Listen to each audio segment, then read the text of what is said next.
si Chino Trinidad. Sa pagtanggap ng hamon na harapin ang dihamak na mas malaking si De La Hoya, lalong tumaas ang pagtingin ng boxing fans sa pambansang kamao na ngayon ay kinikilala bilang best pound-for-pound fighter. At kahit nakaramihan sa mga nabiktima sa ibabaw ng ring ay mga Mexicano, hindi makaiwasang humanga sa kanya at magbigay ng suporta ng ilan sa mga tanyag na boksingero Mexicano. Una nang nagpahiwatig ng kanyang pagsuporta ay si Julio Cesar Chavez Jr., ang anak ng isa sa mga alamat na Mexicano mandirigma na si Julio Sr. Matapos ang laban noong nakarang linggo ni Julio Jr.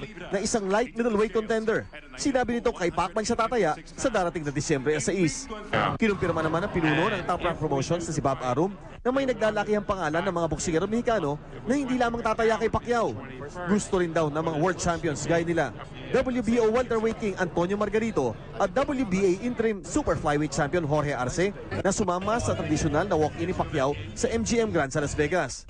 Pati raw ang dating world champion na si Eric Morales na 2 beses ginulpi ni Pacquiao sa kanilang di makakalimutang trilogy ay nais ding maging bahagi ng parada ng pambansang kamao. They love boxing and they love Manny Pacquiao because they feel that he fights like a real Mexican and Oscar doesn't. Patunay lamang sa mataas sa pagtingin ng mga Mexicano sa Pinoy na tinaguriang The Mexicutioner.